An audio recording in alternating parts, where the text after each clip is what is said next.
Ladies and gentlemen, welcome back once again to Last Minute Kickout, where we, the three bearded comrades of wrestling podcasting fame, are going to talk about Double or Nothing, AEW's first pay-per-view, technically.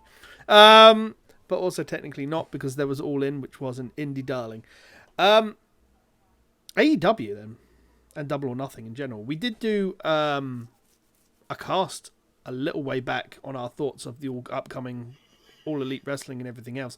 But before we talk about that, let me introduce my co-host in crime. One, Mr. Kevin, the Kevin Eva. Hello, everybody. And one, Mr. John Turbo Finley. Hello there. How are you fine, gentlemen? Well, I'm doing all right myself. I'm mostly dead, but you know, there's a guy who's carved a career out of being mostly dead. So I'm figured out that hey, it's a gimmick. It'll work. Yeah, that's it. Okay, we'll jump in with how we normally do. Quick thoughts on the pay-per-view itself, gentlemen. Wow. Wow. Okay. Yeah. Wow. Basically, this was quite the show. It's definitely something that can light a fire under someone's ass. It's just apparently that ass is very numb to the fact. So It's had many people kiss it over the years. It's been that. It's a bit chapped. It's been put asleep. Someone put a sleeper on the ass a while back. Yeah. You know what? You know what this pay-per-view was like? You know when you like have a favorite food, and then you sort of go, you kind of go off it, and you kind of not have it for a while. Then about a load of time passes, and then you have it again, and then you go, why did I stop having this? This is amazing. That is what this pay-per-view was. Okay, so when was the last time you ate a meal like Double or Nothing then? I can't remember. I'm going to say since 2000. It was touching. I wouldn't say it was at level, but it was certainly touching the hem of the cloak that was the Royal Rumble from that year. Royal Rumble 2000? Yeah. In terms of how good it was. Okay. In terms of the feel of it. Okay. As many of you know, especially Kev and John, AEW is realistically my first venture into anything outside of WWE. So Technically. Welcome to wrestling! Yeah. Come, we have many wonders to show you! We have many wonders to show you. Things from around the world. Wrestling which isn't all the same and totally homogenized. Roll up, see the sights, see the moves. This is called a pile driver. No, this is... See the wondrous gimmicks that will amaze you all! Coming soon to some horrendous pop. He says. Okay then. All right. But yeah, I enjoyed it. It was really, really good. Lots of standout things. A couple of matches that probably drew on a little bit too long for my liking. But we'll talk about those as we get to it. But otherwise, the wrestling was pretty standout, I thought. Yeah, I enjoyed it for the most part. But we will start with the pre-show, the buy-in, as it were.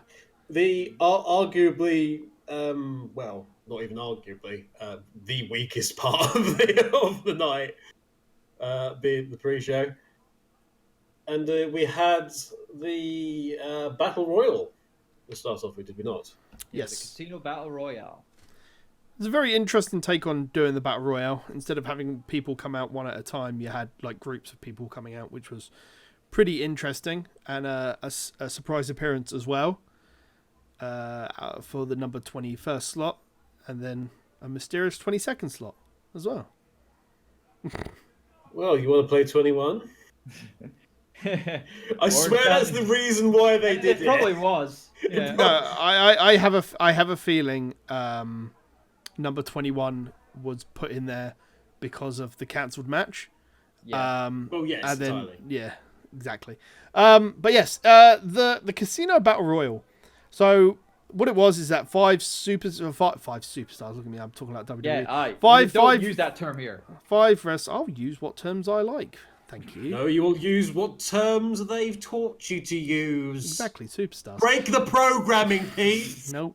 5 wrestlers. They each choose a deck, and when their deck is represented on the screen, then they all go out and start and go out Or enter the match. into the match. So yeah, and then you had the Joker, which was number 21, and then we had number 22, which was interesting as well.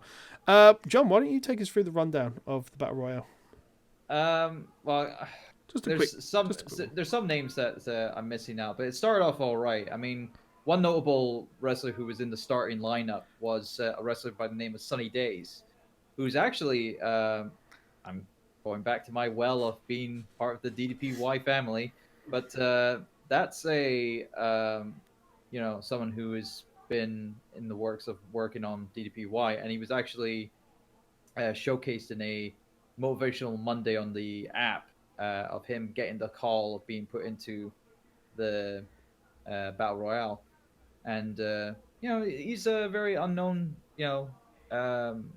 indie wrestler and whatnot, and he gets to start off with possibly one of the biggest heels that was in that group as well. In fact, probably gonna be a future champion, being out of what is it? MJF. And MJF. Maxwell Jacob Friedman, ladies and gentlemen, and Turbo's utterly right. He is going to be your breakout heel. Yeah, because one of the other superstars, I can't remember his name, but again, a very special individual who was born with no legs and whatnot, and was able to have himself an indie career, being able to showcase himself here. MJF, man, he was quite, Dustin Thomas, wasn't it? Possibly, I think that's probably the name. Dustin Thomas, yes. Yeah. Come on, John. I know this, and it's my first time watching anything else. That's because you got the bloody notes on you. No, I've got notes. I don't have notes. I've got notes, but I do have this thing called Google. I did look that up. You don't have a second. I don't have a second screen either. So. Anyway, but no, MJF going at Thomas, and calling him Lieutenant Dane. Oh, yeah. I heard that. That was pretty funny. That was quite the highlight of heelish, kind of like practitioners from him. But no, it started off with them. Then I think, what was the first suit that was called? I think it was the Spades. Spades or Hearts? I can't remember. And that group, I think the first group that came in, I think Tommy Dreamer was part of that group as well. Tommy was, I think, yes. Yeah. And Glacier was. Yeah, it was a lot of the kind of the list here is that the clubs were Dustin Thomas, MJF, Sunny Days, Brandon Cutler, Michael Nakazawa. The Diamonds were Isaiah Cassidy, Jimmy Havoc, Joey Janela, Brian Pillman Jr., and Sean Spears, the Perfect 10. Yes. The Hearts were Billy Gunn, Glacier, Jungle Boy, Mark Queen, Ace Romero. The Spades were Luchasaurus, who is my new all-time favourite, by the way. Marco Stunt, Sonny Kiss, Tommy Dreamer, and Orange Cassidy. Yeah. There was a lot of people in this to... while the Battle Royal itself wasn't too much to write home about, it was a little bit shonky in places. There was a lot of people who there was Turbo, wasn't there? There was a lot of people who stood out, and as Pete mentioned, Luchasaurus was one. Yeah, Luchasaurus was definitely a breakout. In fact, actually, after Double or Nothing, it was confirmed that he actually has signed up with All yeah. Elite, because he wasn't signed up with All Elite after before then, but after his performance during the Battle Royale, which had several good notable spots with it, he's gotten himself signed up. And what was it? Himself and Jungle Boy are quite the tag team on the independent scene. So hopefully they'll team up to probably take on AEW's tag division to be quite Yeah, a be a formidable team for that division down the line. Jungle Boy, who you mentioned, is obviously the son of the late Luke Perry, and he got another chance to be spotlighted actually later on. Yeah. So that again shows good promise for him. There was obviously you got the most some notable spots. Dreamer obviously getting his hardcore gimmick into it and whatnot. Glacier, I haven't seen much of Glacier in WCW, but him like being a kind of like a I wouldn't say watered down Tajiri, but like him having like white mist to try to freeze. He freezes sunny days. Remember his entire gimmick was WCW ripping off Sub-Zero. Yeah. So I didn't know he was doing that. I just love the fact the Glacier's story that he was away from wrestling for so long.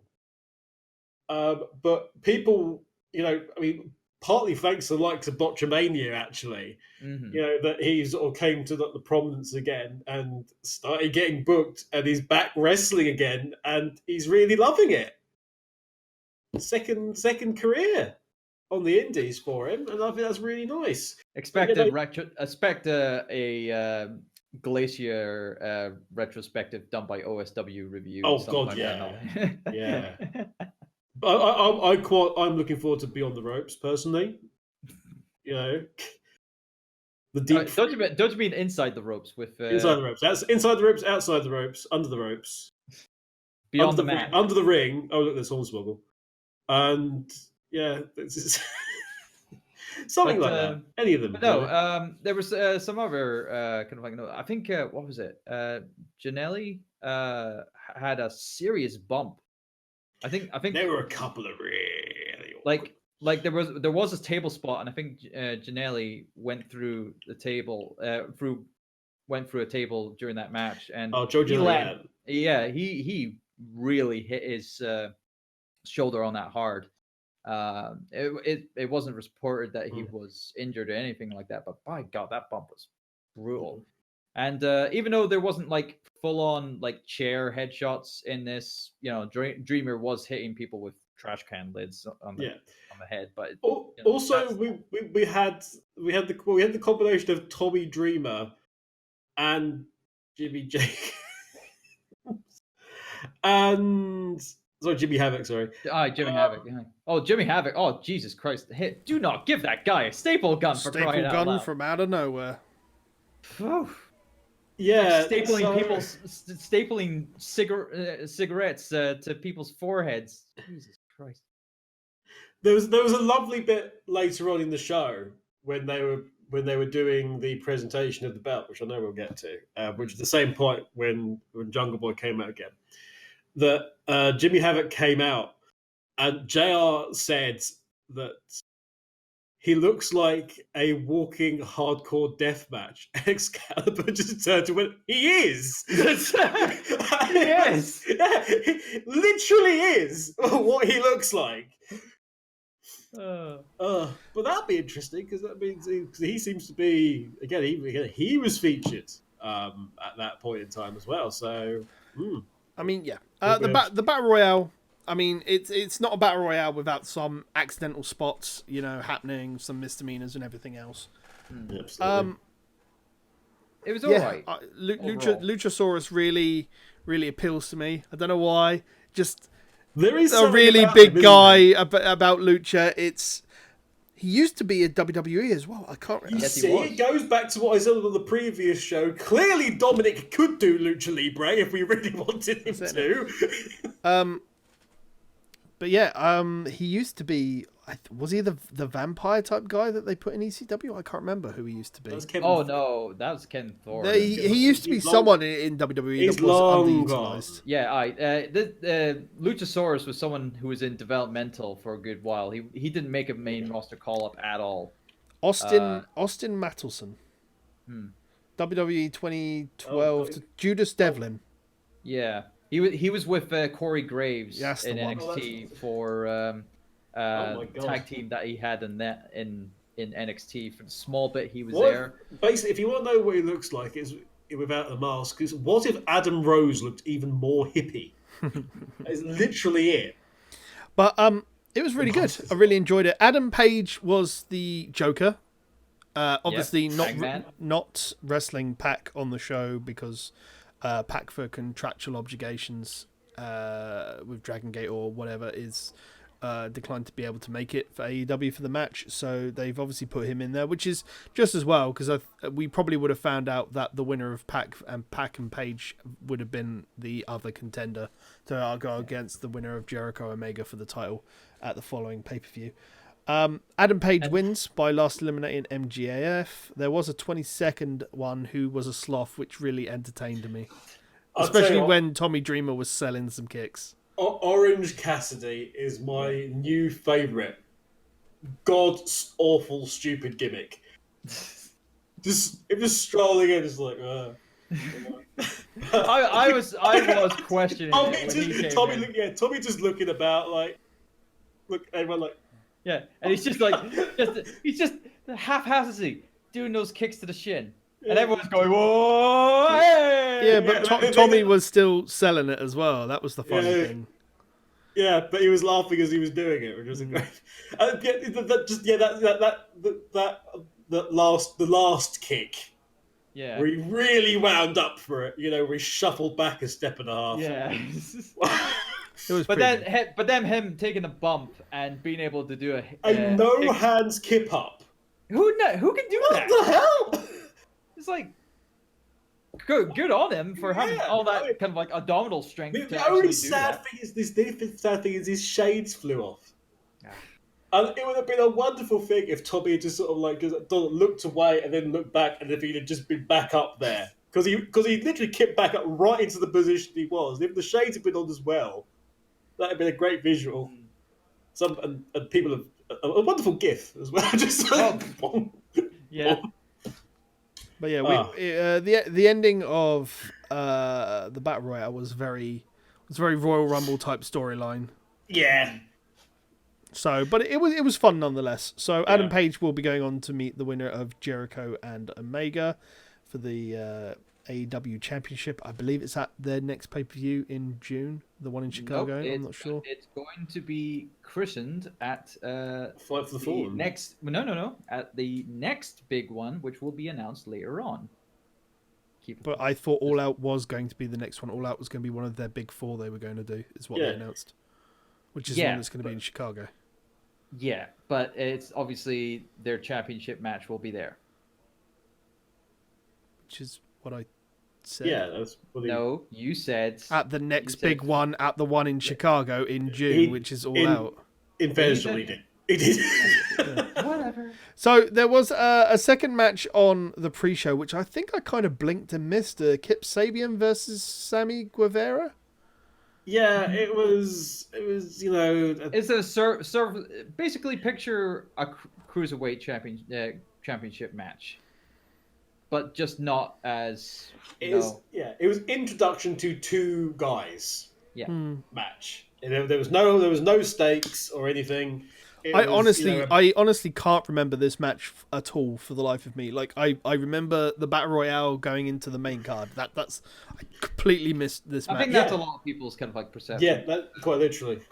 It was more sort of more screen time, and hey, they were sort of fighting kind of for the honor of having the first singles victory in the company. I'm not sure if you guys have got anything to talk about this match. Go ahead. I honestly can't remember this one for the life of me. Oh no, that one. No, I'm in the same boat as you. Yeah, so apologies to Kip Sabian and Sammy Guevara, but I mean, Kip Sabian, his work on the Indies is the name rings a bell to me. I'm sure I've heard it around somewhere. Yeah, it has been making the rounds. So he did. I believe he got the win anyway in this match. Yeah, he did. Yeah, so he's obviously shaping to be something big in the company down the line. So, yeah. But I want to talk about the first match on the proper card, the 6-man tag match between SoCal Uncensored versus the Strong Hearts. So Christopher Daniels and Frankie Kazarian are names that I recognize. Mm-hmm. Like I've seen a Christopher Daniels match from way back in the day, like early 2000s. I want to say I've seen a Christopher Daniels match in full Fallen Angel stuff. In full Fallen Angel mode, yeah. With the cult stuff, yeah. Yeah. And they were versus the Strong Hearts, which I believe was a Seema, T-Hawk, and L. Lindemann. Yes. If I've got the names right. And they're from a Japanese wrestling promotion. Chinese wrestling promotion. Was it OWE, isn't it? Oriental Wrestling. Is it Oriental Wrestling Entertainment? Oriental Wrestling Entertainment sounds correct, I think. Yes, it is. Yes. Yeah. Though their leader is from an ex-New Japan wrestler, I believe. Or was he Dragon Gate? Or Dragon Gate. It's either or. I know he's Japanese, I believe. I think it might be Dragon Gate. But irrelevancy. Yeah.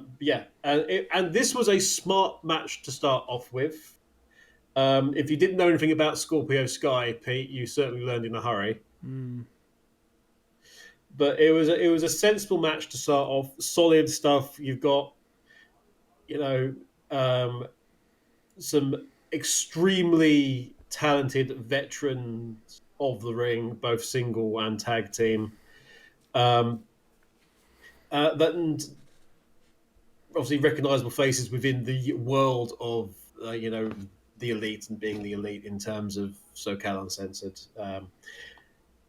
And even with that language barrier, that was a freaking good tag team match, I thought. It was very good. I feel like there was a little bit of dead space in the middle of the match. Just a little bit. But otherwise it was really fun to watch. It's really interesting and difficult to see a match against... it's picking up the right words to use here. Non-English speaking wrestlers against English speaking wrestlers, because normally you're used to the call outs and everything else, and obviously when you're like there's if you want to, I suppose if you want to talk about it in WWE terms, you've got Shinsuke Nakamura and Asuka and everything else, but you don't see a lot of that. So actually, you see that a lot in New Japan. You get a lot of kind of like foreign wrestlers being part of that organization. I mean, Kenny Omega for one. I get that, but I'm talking about on the American scene. Like, the reverse isn't normally true. Yeah, right. Because how often do you see Shinsuke on American? Like, how often do you see Shinsuke on live television these days? How much do you see Asuka? It's insane. So it was just because they've forgot them. Yeah. Well, yes. Lost them down a sofa somewhere. But yeah, it was interesting. A very interesting match to watch. Yeah, two very different styles in terms of the Strong Hearts, because you had each of them, Seema, El Lindemann, and T-Hawk had their own specific things. El Lindemann they said he was a judoka, but he never used anything remotely judo related, frankly. But each of them is their own very specific thing in terms of their moveset and their style, even within the individual teams. But to have as good as matches they did, with that there is that language barrier there. It says a lot about the professionalism and the veteran status of those guys, that they can essentially calling a match without the ability to actually communicate via language. So a lot of it was via body and movement and natural progression as the match flowed. Mm-hmm. So yeah, it was really good to see, and I'd like to see more of that team. which is obviously the point of the match. Is Get those cracks over. introducing that, is helping build up OWE and their reputation outside of China, and obviously within China as well, because obviously highlighting them on a big grand stage. SCU don't need any any promotion whatsoever. I will happily watch any Christopher Daniels match you'll set in front of me, because Christopher fucking Daniels. And I think this is the first time I've properly been able to see Scorpio Sky. I liked what I saw. I'd quite happily see some more Scorpio Sky. But in terms of the match, very hard hitting, very fast paced. The deadlift German we had, I believe El Lindemann, I think it was, hit on Christopher Daniels, was damn impressive. Anything that stood out for you guys? It's been a few days since I've watched it, I'll be honest with you. A lot of it has fallen by to the wayside. I just remember it just being very, like you said, hard-hitting, very fast-paced, which is good. I mean, just how long did it take? Like, the matches, like, this one was 13 minutes, nearly 14 minutes. It didn't feel like it. Like, no, most of the show didn't feel that long in the long haul, but this was like a 4-hour like show overall, I think. So, and it didn't, in general, the whole show didn't feel like it was this, a long haul slog. Like, I mean, I went into this show thinking it was going to be 3 hours, and then it was obviously not 3 hours. It was a little bit longer. But it didn't feel like it was like, it was dragging on. No, it was very... Yeah, it's very good. With the exception of one match. One match dragged on about 5 minutes too long. Oh, we'll get to that, yeah. I think I know what you But yeah, I mean, following on from that, we had a triple threat match, which then got changed to a fatal 4-way. It was Dr. Britt Baker, DMD, Nyla Rose, Kylie Ray, and the introduction of Awesome Kong. Now, there's a name I recognise from a long time ago. The reintroduction, yeah. So it got changed into a fatal 4-way, and holy hell, this was fun to watch, this match. Yeah, super. Yeah, you got two super powerhouse women off the division, with obviously the returning Awesome Kong, formerly known as Karma in WWE, who has returned after, after kind of like, I think she was retired for a while. Well, she's been doing Glow. Oh, has she? Like she was involved in Glow. Show. Yeah. So yeah, I thought she kind of, she kind of like stepped away from active in-ring competition after having her kid and whatnot. Or rather, not having a kid, unfortunately. Oh, sugar, sorry. But it's like. Although, granted, she wasn't being too active in this match. It was mostly the other three who were. She was more active than, say, watching a Nia Jax match, though, and she didn't fall. She didn't fall into the tropes which I've hated in the Nia Jax matches of like, she's a big girl, so obviously they treat her in like just everything can just stun her and just knock her off pace. She still moved around the ring with speed and power and everything else. Always has done. Without doing any of the big wrestler tropes. It was fun to watch. Yeah. Again, lots going on, lots of little things. You had Nyla Rose, and obviously against Awesome Kong as the big face down and the big drag out brawl. You had Britt Baker against Smiley Kylie. There's a tag team I want to see. Those two like natural tag team. The two of them, just the two gimmicks. It's the dentist and the one who smiles all the time. Oh my god! When I first saw Kylie Ray, I was just like, this reminds me of very early Bailey, and I was just like, no, that's literally she's Bailey's a hero. Right. Okay. It's all circles. It's all circles. We're now at this point where now fans of Bailey are now coming up and doing stuff. Right. Okay. But because she hit a deadlift German as well. Yes. Which was yeah, I know. It was just like because she hit it on obviously on British. She was never going to hit on bloody awesome Kong, was she? But I mean, she would, but then she'd have snapped in half like a toothpick. But yeah, she hit a deadlift German as well. Yeah, she also obviously broke away from the smiling gimmick to become aggressive in the match, whilst how Bayley was always just smiles and always. Absolutely. Eventually, it's like Unikitty from the Lego movie. Yeah. It's just like rainbow smiles. I'll kill you. Yeah. There was a lovely bit during that sequence actually where she started losing it, and that Britt Baker actually kicked the ribbon off her hair, which was hit her so hard the ribbon just came off completely. It was a good visual. But yeah. Lots going on. Awesome Kong being in there. I think she's going to be, if she continues, if she signs. I mean, that's going to be interesting in terms of what's going on and how she's used. I wonder if she's going to be used more as that sort of, that sort of gatekeeper for the women's division as the veteran. Also, if you've got her, we mentioned Glow. Mm-hmm. Guess what? Glow aren't going to be doing stuff on WWE television anymore in case it comes to promotion time, because they're going to end up doing it on AEW or promotion for AEW.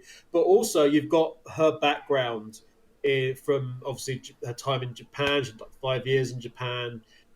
So she grew up in the business in the dojos of Japan. I mean, proper dojos, which is why she's got in some trouble down the years, because she's of the Japanese mindset of you don't fucking disrespect me or I'll beat the shit out of you.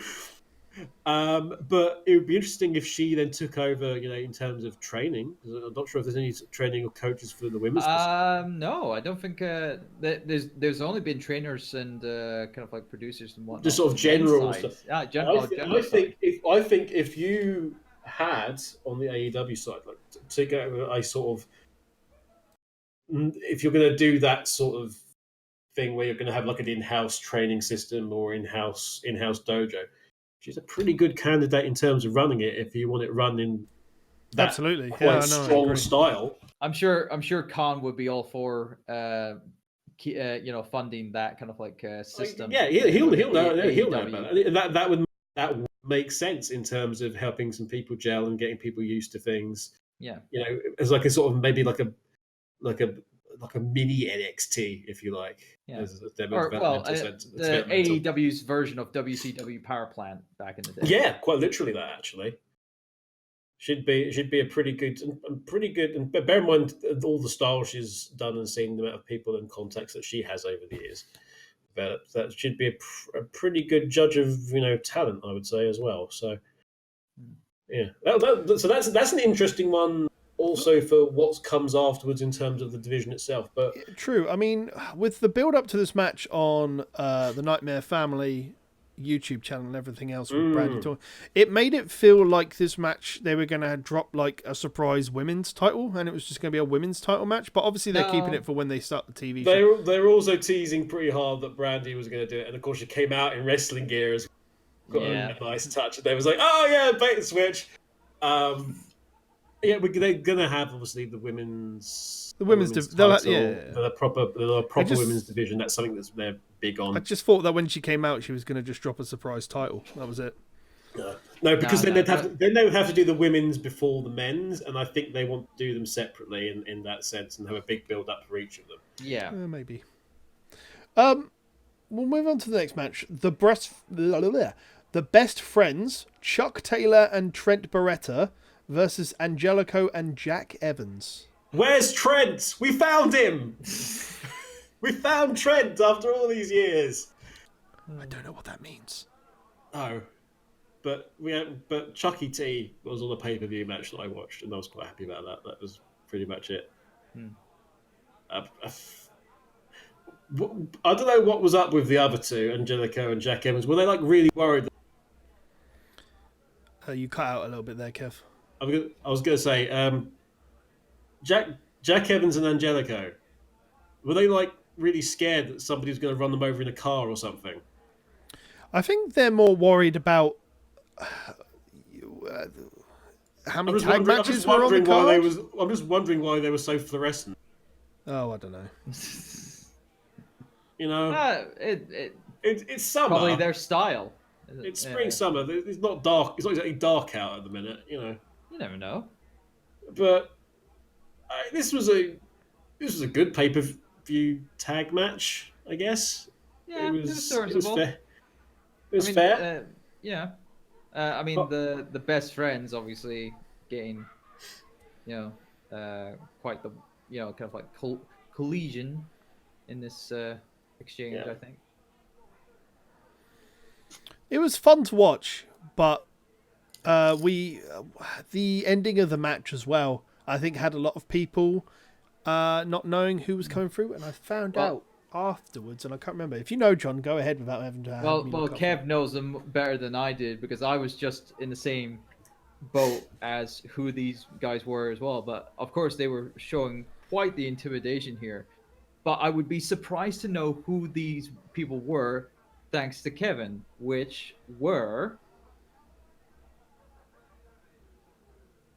What? Apparently, you know. Say the name. Say it. What, Chucky T? The tag team that came in and Oh, sorry, I missed that entirely. I missed what you meant entirely. No, the guys who came in, and this is such a shame because they needed something coming up on the screen to actually go make people say who they were, because a lot of people are familiar with them, but they are not familiar with them now. Mm-hmm. They're not familiar with the story that they've gone through and how they're all heels now. That they were the Super Smash Bros, who you probably have seen on YouTube from their time in Shikara, very specifically their tag team match with Incoherence, and if you've come across any video clip about wrestling called Princess Peach is a Tramp, okay, with the argument between Delirious and Player Uno, who's the guy in the mask, and is now Evil Uno. That was them. It was them making the debut, and I love the fact that they summoned minions. They basically summoned the 100-man melee just because, that was literally it. Oh, now that you say that now, I'm just expecting... When you're saying that now, I'm just expecting someone to just insert the 100-man melee kind of like theme music as absolutely. That's happening. so that was the whole shebang in terms of that. It really needed somebody. It really needed a graphic. It needed an audio cue that people would be familiar with. It didn't help. Just turning up was like because it didn't help that the commentary team also seemed to not know who they were. Well, Excalibur did, but then he didn't say. And the reason he didn't say was because they'd probably getting a name change. Because unsurprisingly, whilst Super Smash Bros. Is probably fine on there'll be legality terms on it. There's legalities with Nintendo. They'll have to have a different name. I'm sure they'll get away with Player Uno or Evil Uno and whatever Player Dos is called nowadays. I forget. There's been a whole 10 years of this team doing stuff on the indies all over the place.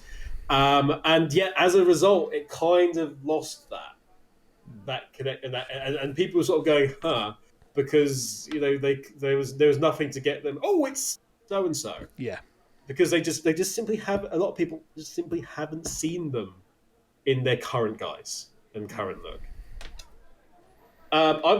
That said, I am so fucking pleased that these guys are getting, a proper shot, because they have been around the block for so damn long and are really, really entertaining. I think that's a lot to be said for a lot of the people that are appearing on this. Yes, AEW. Because that's the Young Bucks now helping to bolster this tag division, especially with all these kind of unknowns coming up. You've got a lot of the old Shikara guys from like the from like the glory days of Shikara, if you like, coming through. Even think people like Bryce, who's obviously been the chief referee of Shikara for goodness knows how long. It is pretty much the keystone of the damn thing. So you've got them, you've got workhorse guys from Ring of Honor and Evolve and other places that are coming in, and you've got this international outreach as well. It's a really good way of doing stuff. The match, going back to the match though, there was a problem I had with the match. And I don't know if you had this as well. Was that it was great to see so many tag team spots. However, every single tag team spot was just like, okay, this is the finish. Oh, it's a lot of false finishes. Yeah, it wasn't even false finishes. It was just like, okay, this is this your finisher? Or was this your finisher? Or was this your finisher? And yeah, it was very much like move, tag team move, false finish, momentum switch, move, tag team move, momentum switch. So it kind of like went in it got to a point where it was very plodding, methodical. Yeah, and I just got to the point where they're hitting so many of these moves that should kind of have been finishers for the match. Yeah, you can get exhausted from that, and it gets to the point where you sort of go, like, "Was this it?"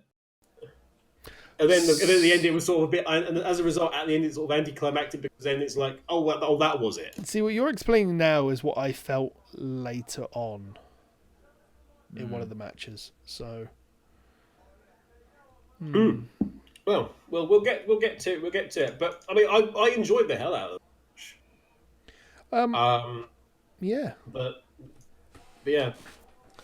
The next match was a bit of a weird one, I find. And I'm going to butcher some of the pronunciations here as well. Hikaru Shida, Uriho Aba, it's not Abe, it's Abe. And Abe. Ryo Mizunami, versus Aja Kong, Yuka Sakazaki, and Emi Sakura. I think I got most of those right. Yeah, Apologies. You did. Well, you didn't. You're doing better than me, and even I would have trouble trying to pronounce some of those names. But yeah, I mean, it's a nice little kind of like exhibition of these Japanese female wrestlers. Yeah, the Joshi wrestlers, as it's referred to. It felt like the crowd was pretty dead for most of this. It was, though. Yeah, I can definitely agree. I didn't get that. I got that. It was one of those matches where we don't know who's who. We're just going to sit down and enjoy it, as opposed to necessarily being dead. It wasn't a lack of interest. It was because there was bits where the crowd got right involved. They definitely got well involved, closer to the end of the match when it got a little bit hyper. Yeah, it was one of those ones where I think they just sat down and just like, okay, we don't know what who's who. This is an exhibition. We just enjoy it for what it is. Mm-hmm. Yes. Yeah. What? It's fine. Don't worry. It's warm, so the windows are open, and all the students are well busy. It's fine. Well, they're having street fights on the streets. Hey, quick live commentary, Pete. Portsmouth street fight. That's it. Yeah. Still chairs.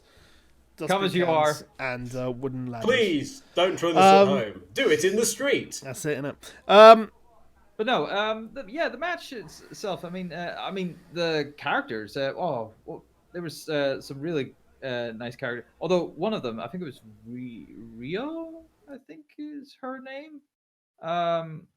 She is quite impressive, being that she's only 21 or 22, and she has 13 years of experience. Please, for the love of God, she didn't wrestle Kenny Omega when she was 7. Exactly. Was that the girl? That's what I'm thinking. Because I think if she's got that much of a career and she was like a girl, like a wee girl when she was just starting her career, I'm thinking it's like, oh my God, is she the girl who, was wrestling somewhere Kenny Jim Omega Cornette's so many having an ambulism. It's at the prospect of this girl.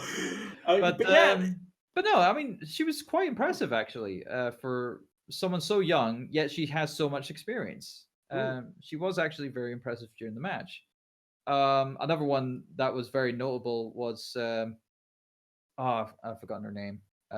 She was very dolled up for the match. Like she was like dubbed the magical girl, I think. Oh yeah, that was.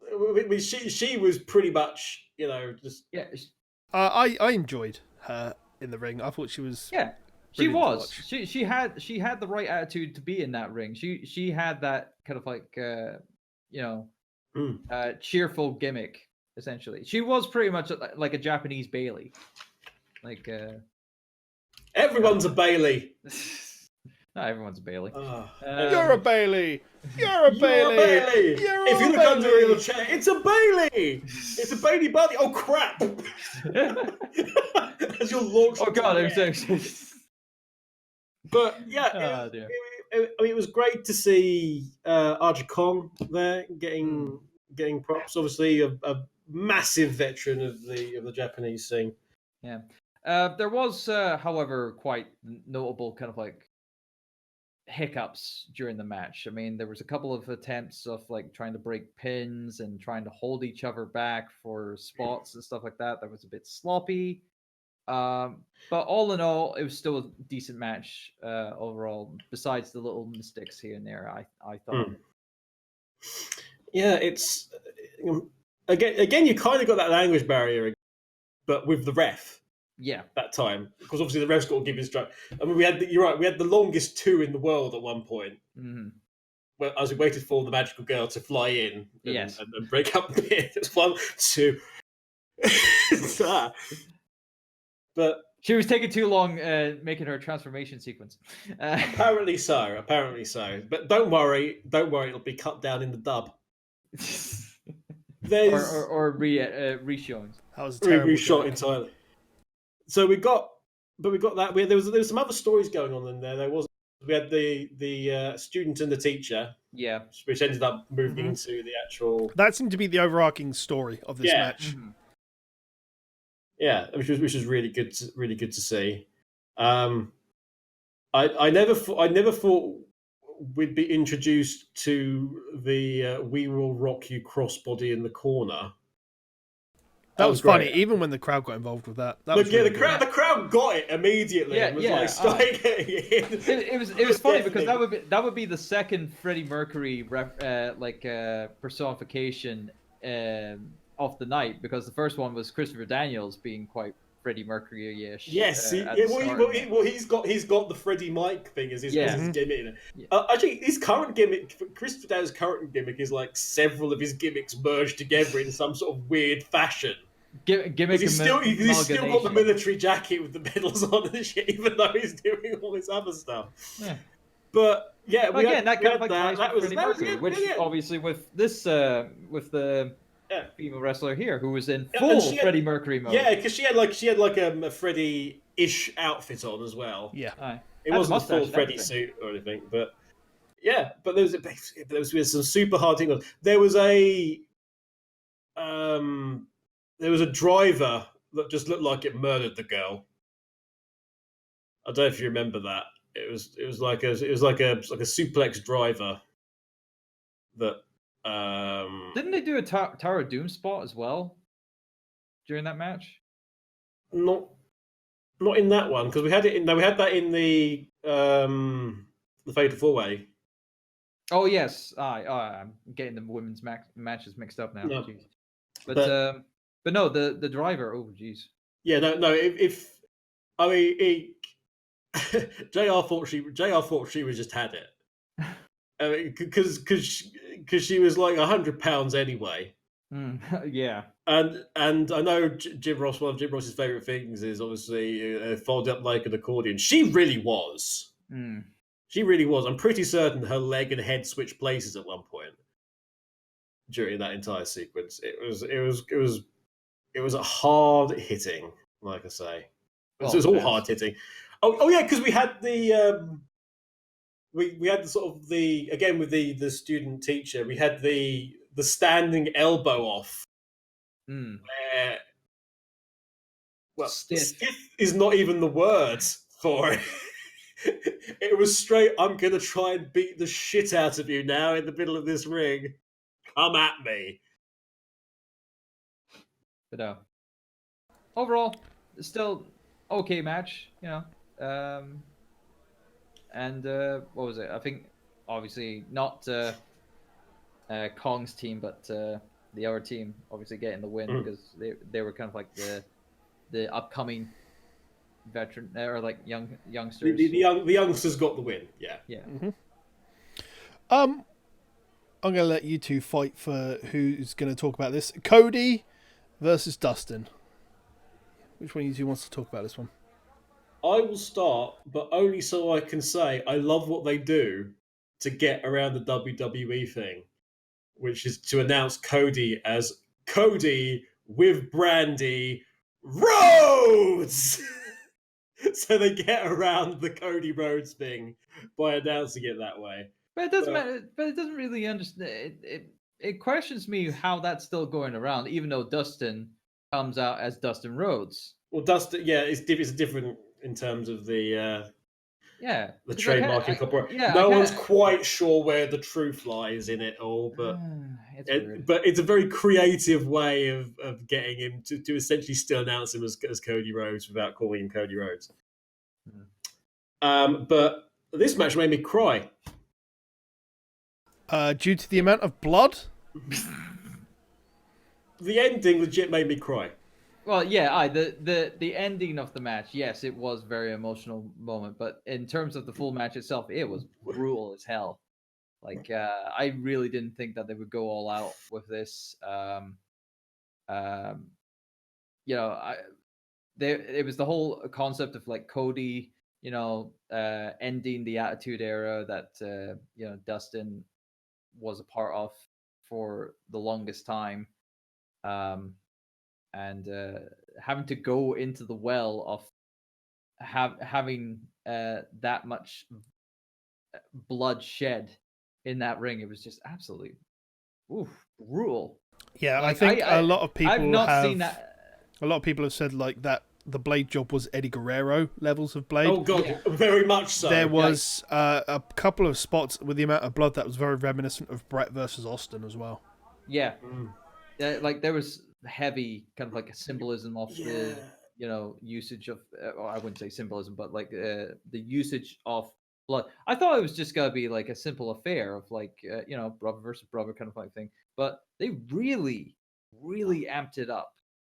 And I thought maybe the amount of blood that was shed during the match was too much, but looking back on it, I think after it was all said and done, I think it was, it was all right.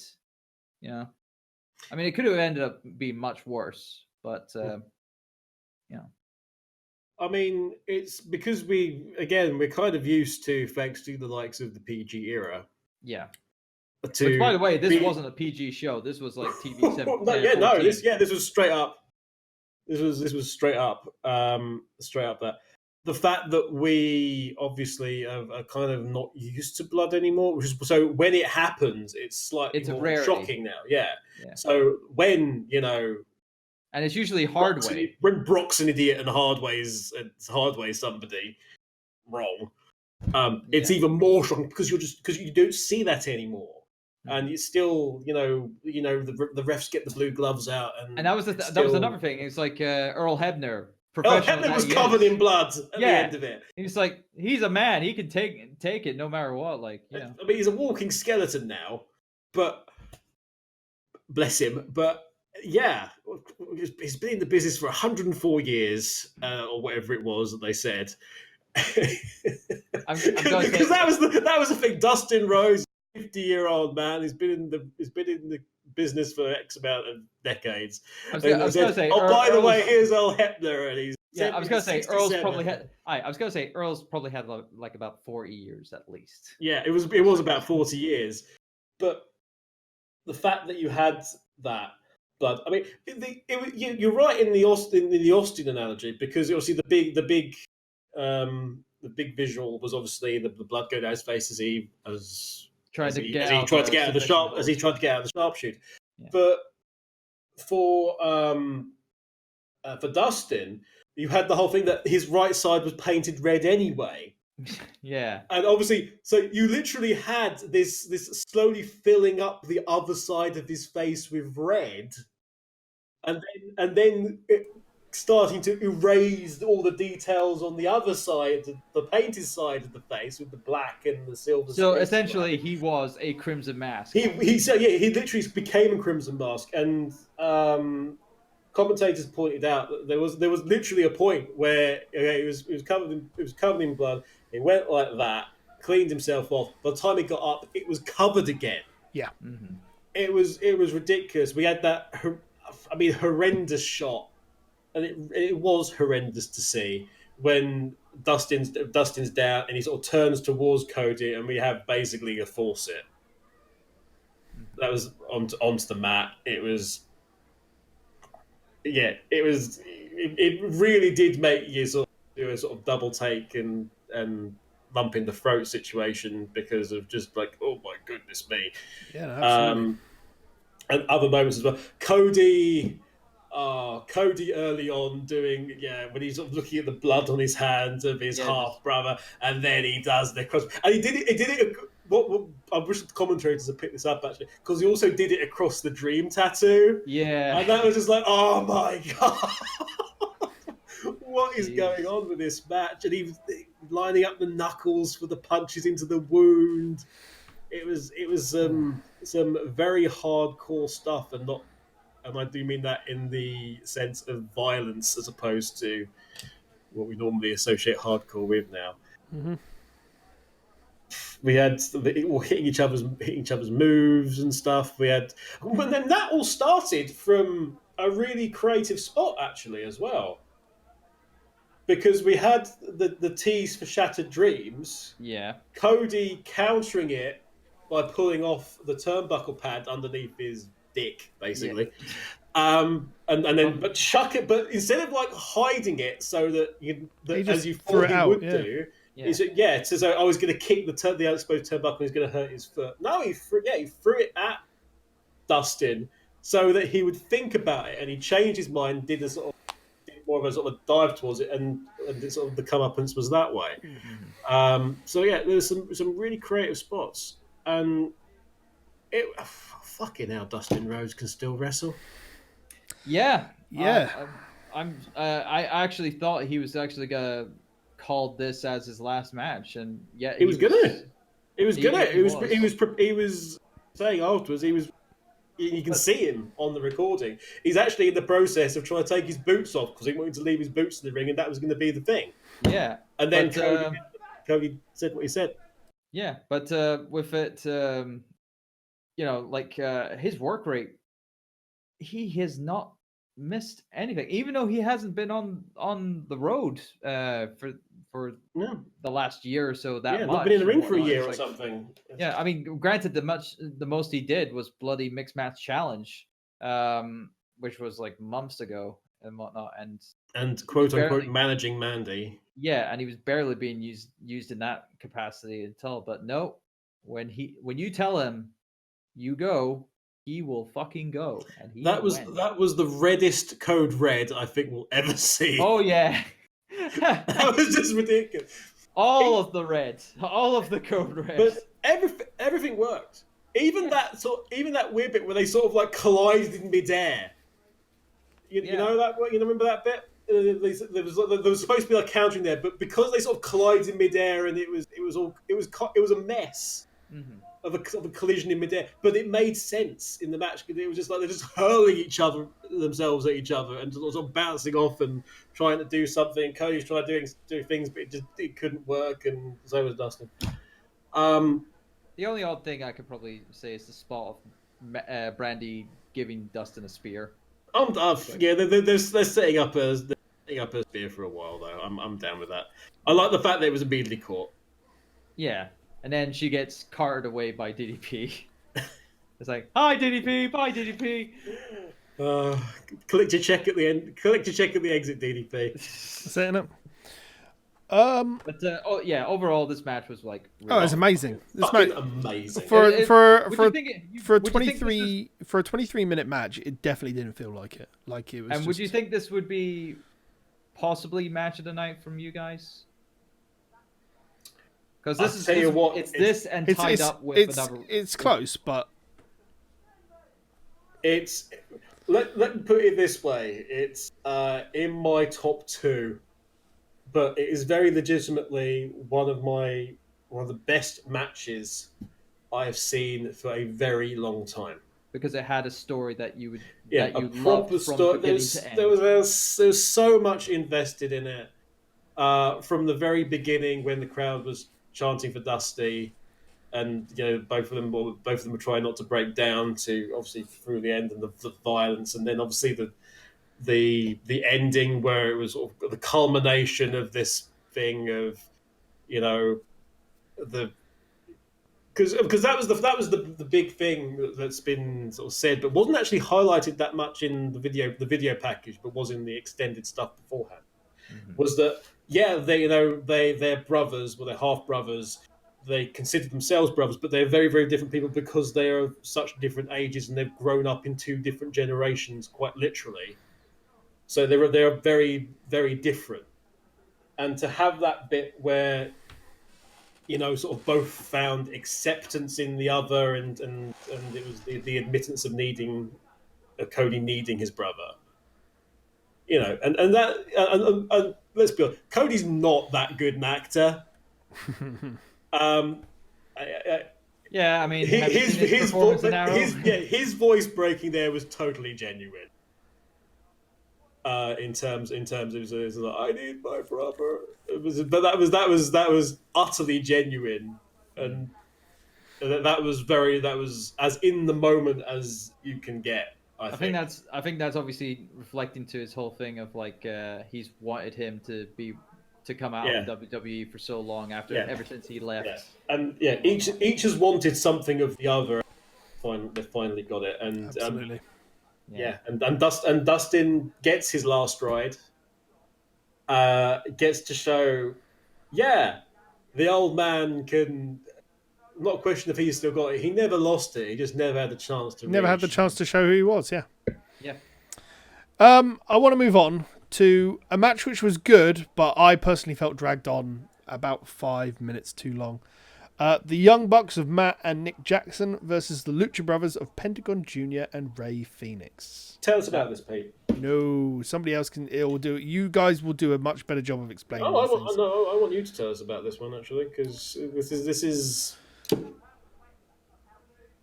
We want to see how you. I want to see you. I just watched it. Like I just watch these things. I enjoy them if they're there. But you also critique it. So go ahead. I don't critique these things much as well as you do. Okay, so to set the scene, guys, we have the sets of brothers. I must admit, I didn't actually all this time whilst the whole thing. Oh yeah, the Lucha Brothers. I didn't realize they are actually brothers.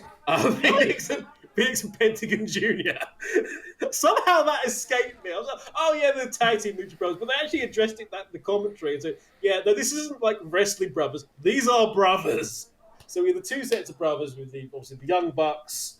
It was still sort of... And they've been off the road for a long time as well. And they were worried about ring rust.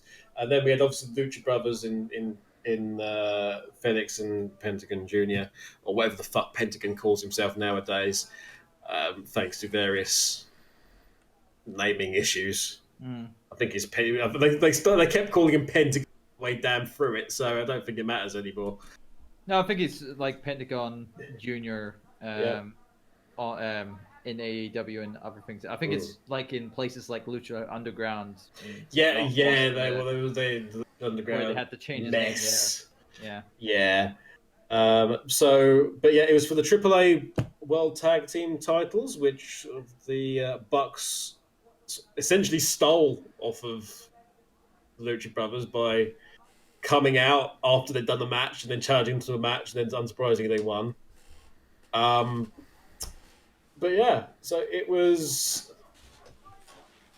a big old game of one-upsmanship.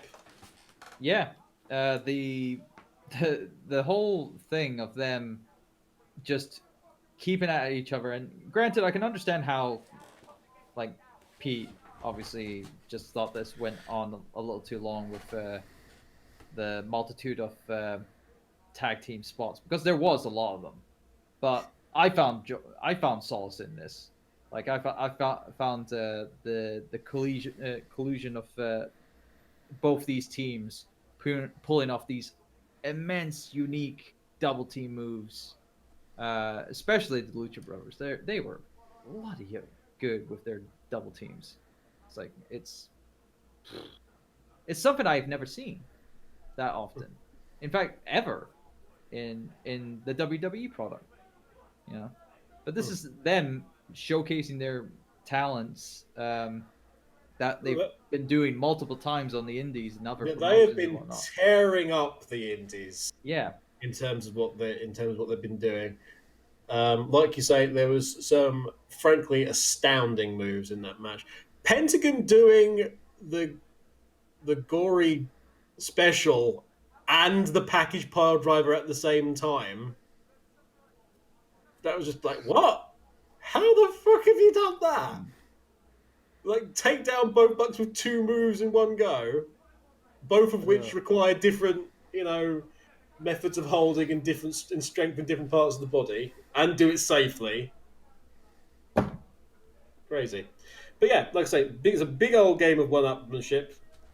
Very, very in your face. You've got the stories, the continuing stories that we've had throughout with, Matt Jackson's back and all this other shit. They were the big story part they were trying to build up for a lot of this was the fact that the Bucks had taken some time off so they could get over some injuries, and that this may affect a lot of their in-ring action.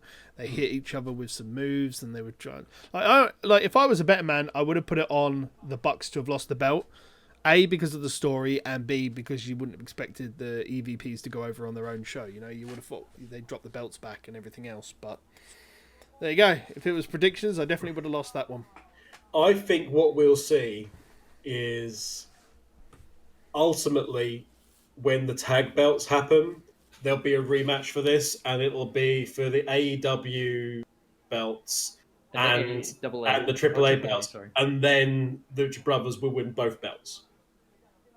I don't think the Bucks will be the first, because the money's in the chase, right? Yeah. So I don't think the Bucks will be the Bucks. The Bucks are the sort of the members of the elite who the fans are most accepting of. Okay, these guys will win the belts. Mm-hmm. They're not. They're perfectly fine with. They expect the Bucks to win the belts. They think that Omega's going to get it eventually. Cody, if Cody wins it, then people will just go. Yeah. We never talked about the throne spot. Oh yeah. Did we? But we'll talk about that in a second. Yeah. But where was I? So you've got of the elite, and everyone is your breakout guy as the one he's your Orton for the elite, in terms of he's the guy who's going to end up being a top guy for the future. Yeah. So yeah, but it still makes sense that the Bucks don't win the belts first. Also, another reason why it may have gone slightly long, or a bit long for Pete's taste. I can understand why. It just felt like both Lucha Brothers got injured. Towards the end, it just felt like there was like a lot of just dead air in the match. Both Lucha Brothers got injured. I know. So I think it might be a little bit of playing for time. It could have been on things. But as I was saying, it just felt like it just went on a little bit too long. Everything else on the card just felt like it felt natural length, I don't know. In terms of timing, I mean, it was second longest match on the card, at nearly 25 minutes. Yes.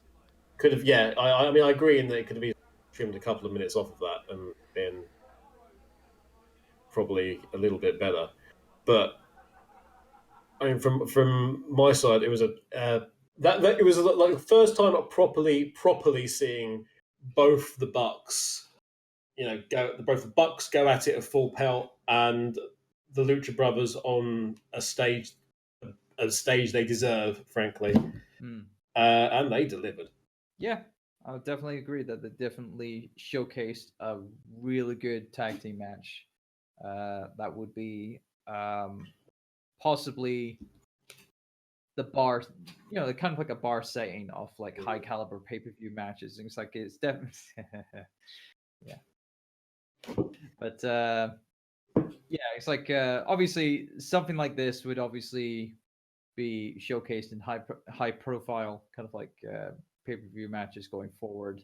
Don't expect this to be showcased like on a weekly basis. So heck no. It's like this is like something. But you've got in those two sets, those two teams, they can go off and have amazing matches with anybody. Yeah, definitely. They're pretty much the Usos and New Day of this company now. A very good analogy. And which is funny because Usos was copying a lot what the Young Bucks were establishing on the indie scene, I think. So there's a lot of good. There was some really nice touch there in that was called out again by in commentary by Excalibur, I'm guessing. Like the nod weren't helping. Yeah, JR was okay. He was okay, but he wasn't in Excalibur was good, apart from the period of time during the Omega Jericho match where he kept calling Jericho Generico. Apart from that, wasn't it the match with the Young Bucks and the other one where people were shouting out about Kevin Steen and El Generico? That was because Matt did the top rope brain buster. That was El Generico's, obviously now Sami Zayn. But don't tell Sami Zayn that. El Generico's sort of very famous, I guess, finisher on the indie scene was that top rope brain buster, which just looked like he just murdered somebody. And I think that's probably where where Phoenix got injured, unsurprisingly. But yeah, so there was that, and then there was the doing the Motor City Machine Guns finisher, which was a little nod to their rivalry when they were Generation Me, or whatever they were called in TNA. So there's lots of nice little bits in there. Like I say, everyone got to look like an absolute badass and do some really sweet moves. Agreed. We'll talk about the throne at the end stuff and everything. Yeah, that's going to be our thing. Because I think that, as well as stuff after AEW with the surprise at the end, I think. Let's Jericho Omega. So this is the first time I've seen Omega in action, and this was a fucking quality match to watch. Really was. Yeah, coming fresh from his escapades in Sword Art Online. Yes. He was get it though. Yeah, he's one who definitely loves his video games and anime and whatnot. So it's nice to him to sneak that little reference in his entrance. He puts in all sorts, doesn't he? But yeah, the match itself, it's like, again, bar a couple of little mistakes here and there. This was a good match. It's probably not to the same caliber as their New Japan bout. I think it was like a year and a half ago now.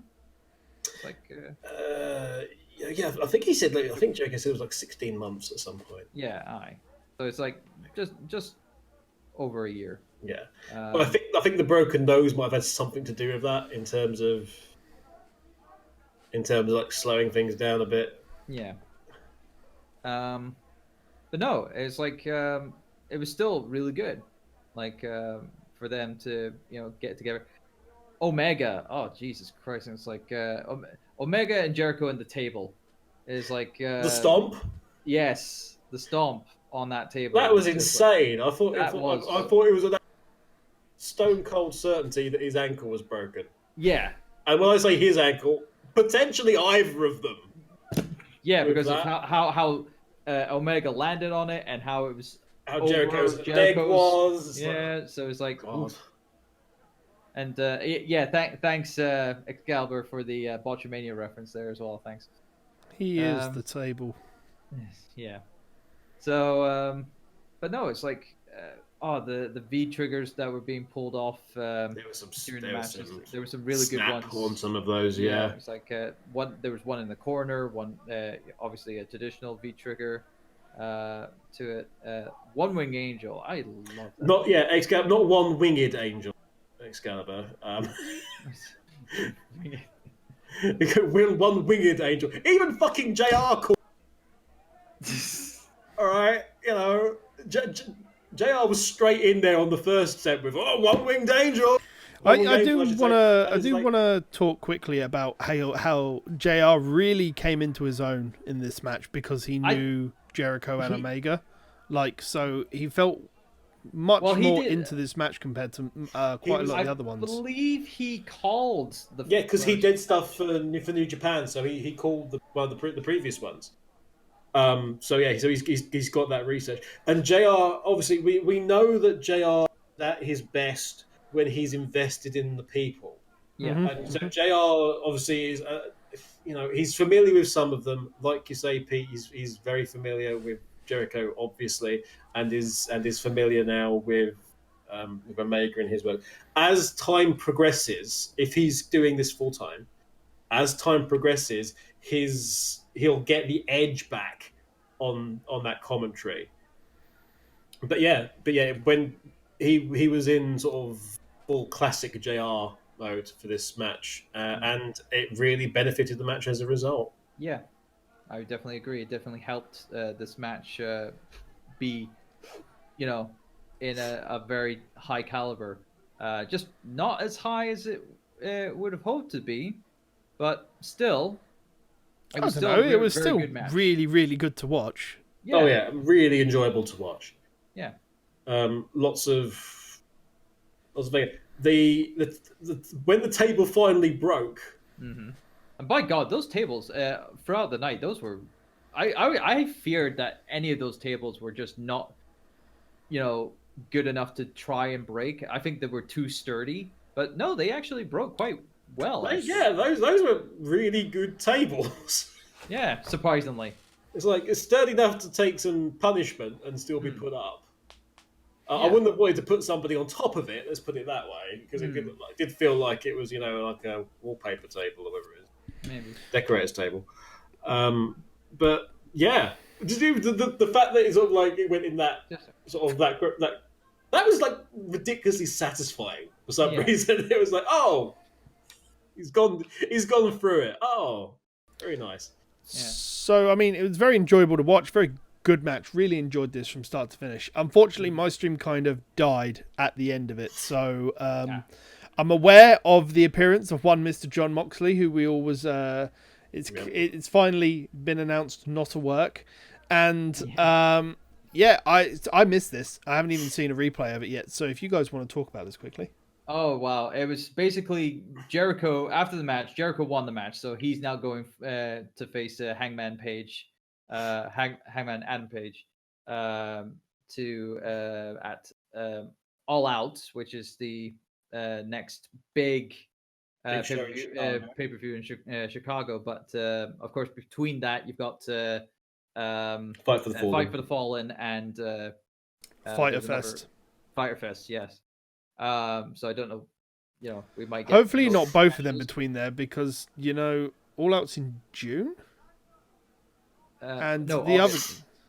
All Out's in August. Fyter Fest is next, I think. Yeah, Fight for the Fall, and then Fight for the Fall is next, and it's. I don't know. Yeah. But I know All Out is way after those things, but after the match, Jericho got onto the mic saying, "It's like, I deserve a thank you from all of you people." And he's like, "You have to thank me because I put this show on, so I'm the big, I'm the star, and I'm the catalyst for everything. And I am the person. I am. Yeah. Yeah. And then out from the crowds, just coming in, everyone's noticing, everyone's just cheering, everyone's just the noise. It was the just roof came off the place. As JR was pointing out, because JR went ballistic, finding out that Jon Moxley was coming in, and he was coming in from the crowd. Lex Luger came in. So what's he doing here? What's he doing here? He distracted Sting. Even Flair stopped doing what he was doing. I was wondering what the hell was going on. Somebody said, "Get him out of here!" And he looked very nice in that white shirt. Yeah. And we've totally glossed over the championship reveal as well earlier. We'll talk about after this. The Jon Moxley just came in. He didn't grab a mic. He just grabbed Jericho, DDT'd him, grabbed the ref, DDT'd him, and then Omega was just stirring. He was about to get him, but Omega was fighting them. They brawled, got out, brawled into the crowd, went up onto the chip display of like the poker chips for it's called a stack, John. Stack. Whatever. Yeah. Shut up. And it's like, and they're just going on top of it, and then Moxley DDT's Omega on the chips. And it's like, and that ends our show. Spikes him. He spikes him. And he then gives him like a death onto. Oh yes! Totally. Onto the stage. And it's like perspex sheeting. Yeah. It's not like oh yeah, this is a piece. This is like crash mat. This is a piece of black velvet over some maybe boxes or crash mat. No, it's like this piece of fucking perspex over. I mean, they were still there obviously, but this piece of perspex over it, and it was like, and it looked like it landed hard, and that's how we went off the air. Also, actually, when they brawled through the ropes. They landed in that broken table. Oh yeah, that which actually made it is always more because they both landed. Obviously, that was going to have hurt, but they were both back up and both fighting really hard, and that's really good because I don't think anyone really expected the direction when Moxley arrived was he's going to go after Omega, and they've set that off. They've set that off now, so we've done with there's almost like a clean break between the Jericho and Omega, and now that's the tangent Moxley's on. But he was he was feeling that, wasn't he? Oh yeah, definitely. Oh. But yeah, what a way to end the show, and super hot. Yeah. But before we wrap up with we've got other things to talk about. Kev, do you want to, because this is the big thing for you, the entrance for Cody and Dustin, with Cody doing the let's the big FU to WWE. I want you to talk about that. Okay, so this has been a very divisive thing among people. I'm very much aware of this, but we had this weird central thing throughout, which is basically like a central light thing. We had like WCW style tunnels to the side, or Impact, or old school Impact as well. Yeah, you're quite right. Those entrances which I really liked. It was nice to see back in some form. But we had this like weird chandelier thing made out of like tubes as part of the center thing.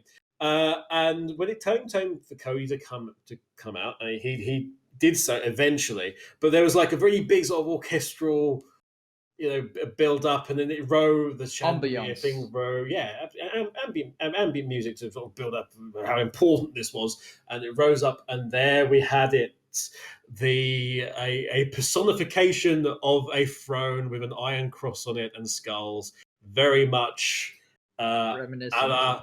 A certain individual who may be known for that motif. Slightly long-winded entrances involving such imagery at very large pay-per-views per se. Yeah. And then Cody came in his garb, as it was like a princeling with Brandy, and the cameraman eventually found out that he was actually looking at the wrong tunnel, and then sort of did a nice sort of casual turn back and pan around again, which was quite funny. And they sort of examined the throne because it was this focal point. They went down to the ring, and Cody took his Brandy unzipped him. It was all, steady on stuff, and then proceeded to reach out. She reached the ring, and she got a sledgehammer. She found a sledgehammer far easier than Triple H ever did. And then presented it to Cody, who then sort of looked at it, turned around, and the crowd immediately bought on to what was going to happen. Of course. And he marched back up there, and he took a swing, and he destroyed the throne. Or he smashed the throne, and which would activate the we would activate about 2 bottles of Imperial leather based on what was flying up some talcum powder. But yeah, it cracked the whole thing and what have you. And there was a big old cheer, unsurprisingly, for it. Mm. And then he went back down into. It was a bit of an odd decision to do that because it was actually a very face thing to do, and Cody's sort of been going into the match been positioned as the heel, and then he was immediately the face. They were both faces, but then I guess throughout the match, obviously he would go back to the heel and turn heel again and turn face again. He went full Big Show in the number of heel face turns he did during that match. That was ridiculous. Now I come to think of it, but yeah, the big thing was, and a lot of people aren't happy with that because it's like if you're going to take shots at anyone, why are you taking Triple H? Because if there's anybody at WWE trying to do good, it's Triple H because of NXT and everything. But in hindsight, he should be having a go at Vince. But and I know this was sort of like, and a lot of people don't like the fact that you're taking shots anyway. You shouldn't just be your own thing. But yeah, so that was the setting anyway. Now you had something because you weren't sort of too keen on it, Pete. I think, were you? I just didn't think it was necessary. It's all well and good making a statement, but to make a direct pot shot seems a little bit underhanded. That's all I think. Like, you can make a statement, but the statement should have been, our pay-per-view's fucking kick-ass, and we're giving the fans, we're giving an injection back into American pro wrestling, which, you're not the only game in town, which is the story that they should have been telling. They didn't need to make a direct pot shot like that. But, doesn't matter anyway. Vince doesn't watch opposing product, so who cares? Well, actually, because it's actually one of the reasons why. I mean, it parodies.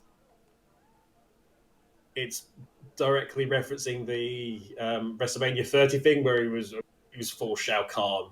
Mm-hmm. There, he said he was full Shao, and Cody said he was full Shao Kahn. And he actually loved it. But it actually the reason why it's slightly more pointed in terms of the design that nobody's actually got this. Nobody's mentioned this at all. It actually ties in slightly with Cody's theme, that entire thing, because the lyrics of first of all, Cody's theme song is called Kingdom. It's by Downstraight, incidentally. So, in the lyrics. The lyrics of the song are all about taking a break, and I'm here to change the game, and this is my kingdom now, and you will bow to me. So these are literally the lyrics of his song, and his whole character is like, I am the ruler now. So it actually kind of ties in with that very much in terms of this is my time. I'm taking a big break from the past, etc. So if you get the chance and you're watching or listening to this, check out the lyrics to Kingdom by Downstraight, because it'll clue you in a little bit more as to sort of where the direction was going there, because it was a bit deeper than just the taking a pot shot at Triple H. The last thing we'll talk about before we wrap this up will be the unveiling of the AEW Championship. John, take us away. Yeah, the championship was presented to us by WWE Hall of Famer Bret Hart, who wasn't too long being part of a little mini documentary for the lost tape of him versus what's his name? Um, it's on the WWE network and whatnot. And when you know it, Oh, it's Tom like McGee. Tom McGee. Yeah, that's Tom it. McGee. Yeah, A really good documentary, by the way. It's, yeah. Although apparently the interview with Kenny McIntosh at Starcast revealed some very interesting. Revealed a lot words. more, yeah. Revealed a lot more. But and they watched it together there as well. Well, I don't think they watched it together there, but no, they did. They did. They watched. They part of the Starcast thing was actually they watched the match together while they were there. They showed the match. Okay. Because it's from Brett's collection, so we can. Fair enough.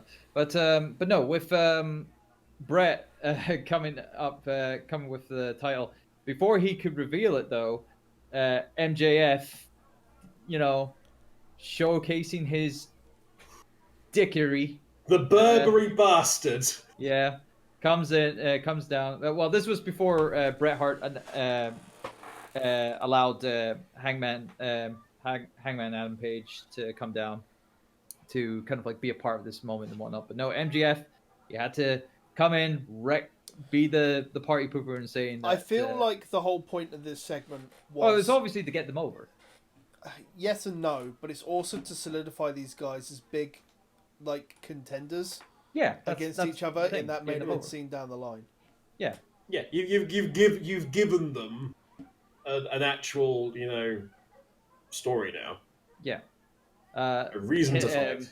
Aye, them and what was it? He got massive heat as well when he tried to duke Bret Hart by saying, "So, well, Bret, look out! There's a fan coming in. Made you look or whatever bullshit." But no, after a while, Jungle Boy came out, Jimmy Havoc came out, which I was fearing very, very weird.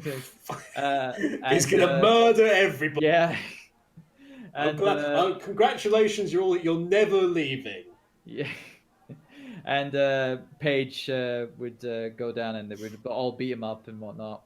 And in the midst of this, the AEW Championship was revealed very haphazardly. It was it was very hard to get a good glimpse at it because obviously the production crew and Bret Hart wasn't working together in showing off the belt and whatnot. But full-on images have been shown off and showing off the title more so. And by God, that's a beautiful title. That is perhaps the most beautiful new belt. It's no 24/7 title, I'll tell you that. Oh, definitely not. Oh, no, it is not a hubcap on some green leather. No, that is, and you could see the influences there as well. You could see the New Japan influence. You could see influences from other things. They had literally gone and said, "What do we love about belts?" Mm-hmm. I mean, JR said, "Now that's what you call a strap." Yeah, that was a wrestling term. Right that's an old school wrestling term. That is a proper belt. Yeah, we have not heard that term in years. Like that is a term that has never been said in the WWE product. It's so appropriate for that. Yeah, and the great thing is, that is such a ridiculously pretty belt. You can see more. If you haven't seen it already, it's on. Cody's put it up. Cody's put up images about, and then sort of said, "Whoops, sorry, we forgot to photograph. We were so excited about it, we forgot to professionally photograph it. So here it is." But it's also, if you want to see it in more detail, it's actually on the most recent episode of Being the Elite, which looks at sort of behind the scenes before after and during of Double or Nothing. But yeah, it is a ridiculously pretty belt. And as a result, you can buy into the fact that the wrestlers will be more invested in trying to acquire that belt. Mm-hmm. It is not a title in the sense of it is the title of the champion. It is look at this thing, look how amazing it is. This shows I'm the champion. It's very reminiscent of the Eagle WWF Championship strap. What the big globe belt with the eagle on it. The peak Attitude Era. Peak at all right. So like before the Undisputed belt came. Do you mean in terms of like gives? Yeah. You know, yeah. Obviously, design is very it's very different. But yeah, that is something that you could see people really fighting for, and that with the 24/7 belt looking like it does, and some of the other belts we've had recently. It's more varied in design because normally everything's this big circular plate in the middle, and then you've got the side plates. So it's very varied in the way it looks. Final thoughts, guys, on this. Personally, I think it was a very good pay-per-view to start. I worry about what it's going to be when they introduce the television schedule and they start having the writing and everything else for it. And I'm very wary about how that's going to come across at the moment, because doing a standalone pay-per-view with build up into it is all well and good, but then when you start adding a TV program onto it as well. Yeah, I was going to say, this pay-per-view is obviously more a case of showcasing talent of the in-ring prowess rather than any kind of like production or like producing of major storylines and whatnot at the moment. Anyway, I mean, it does have a little bit of that in there, but nothing that is gonna be like weekly weekly kind of like material as such. But beside just keeping that to the side until that comes around, just looking at this as a show of like a wrestling show that is featuring this or being this flagship, the first voyage of AEW. I think this has actually been a good show to, start their journey. That's the first thing with the AEW name to it, then yes, it's a very good start. Kev? I totally agree. I think what they're doing in terms of like almost like this slow build, they're getting their ducks in a row properly. That I think that I think that they will deliver when it comes to TV time, because they're giving themselves this break. They're getting themselves in order as to what they want to do. They're still learning. This is for them the second pay-per-view they've ever produced, and it's of this quality. Yeah, I'd say that's whatever. The whole point was that they want to change the world or change the universe, if you're Jericho, and in that they've already succeeded. Because even without that television yet, but it's coming, we know, and they will change the wrestling landscape. They've put the wind up WWE already, simply by existing. How they're going to do it in terms of that television is going to be very interesting, because they're doing some smart deals and they're not pigeonholing themselves, and they're not like WWE is, and they're not sort of tied into Sky or crap like that. They're going to be on ITV in premium position with like 4 times the audience WWE has in theory. So yeah, it's apparently the new WWE deal is that they're going away from Sky and going on to BBC Sport, which isn't in a standard TV package, whereas ITV4 is part of Freeview, which is available to everybody. Yeah, absolutely. So you've got that. They've been reaching out to post Double or Nothing. They've reached out to channels in Canada. So, and obviously they're looking at other parts of the world in terms of distribution and media and partners. So, yeah, and what they're doing is, getting that bigger reach. Yeah, I think the only downside for a lot of the US viewers, this was a very expensive pay-per-view. For them, yes, it was very expensive pay-per-view, but I feel as though it was still justifiable. And they've said that it's going to be that shorter time limit because what's currently without there's too much wrestling content to consume. There's too many hours. You can't do that as a wrestling fan with 5-hour crap. You just can't do it. I think they've said that their TV show is going to be capped at 2 hours as well. Yeah, so the TV show is going to be capped. They're looking into that pay-per-view pricing, and they're going to sort of try to force that lower and lower. Hopefully, it's obviously they had to charge it at that because the cable rates were because the cable it's that, and then the cable comes stuff on. But the fact that they say that the $50 or even the $60 in some places it was obviously far too expensive, and they recognise that, and they're going to try and do something about it. So it's yes. Scores on the doors, Mr. John. I'm gonna give this. I'm gonna say 8.5. I was gonna give it a 9, but there was just a couple of slight hiccups here and there. But 8.5, I think it's only fair. Kev, taking the buy-in out of the equation, because that almost completely different pay-per-view, completely different thing, frankly.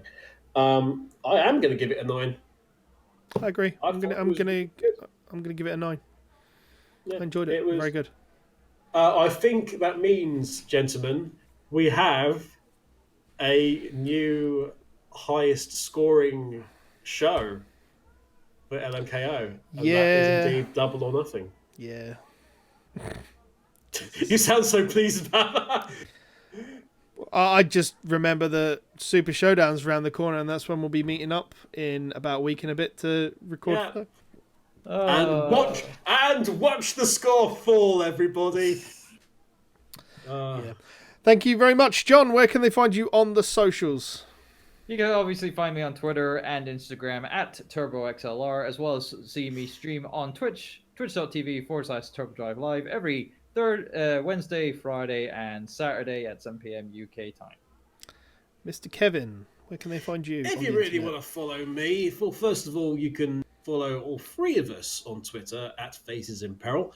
Alternatively, you can follow the sort of main channel on Twitter for Last Minute Continue at Last Minute Continue on Twitter.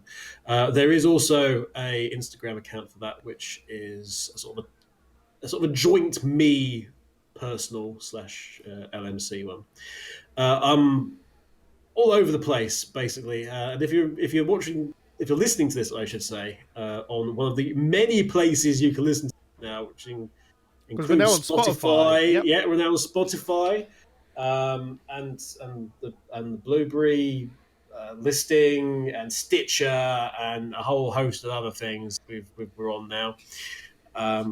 But you can actually watch us as we interact and move our arms around like so. See, if you're listening, you didn't see any of that. But you can find us on the LMKO YouTube, and there'll be a link somewhere, no doubt. So it's always worth watching on YouTube, because then you can see the shiny strap, the shiny belt that I own. That is not a strap.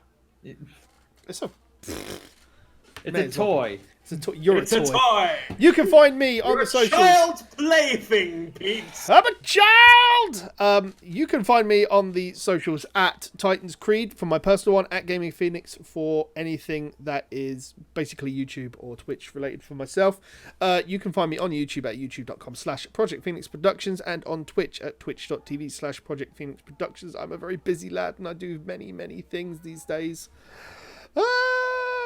Thank you for watching. This has been Last Minute Kick Out with myself, with Kev, with John. Thank you very much for watching or listening, depending on where you found us. Do give us a thumbs up on all the available networks. It lets us know how you're finding this bits and pieces. Until the next time we are all together, which will be for Super Showdown, we'll see you next time. Bye.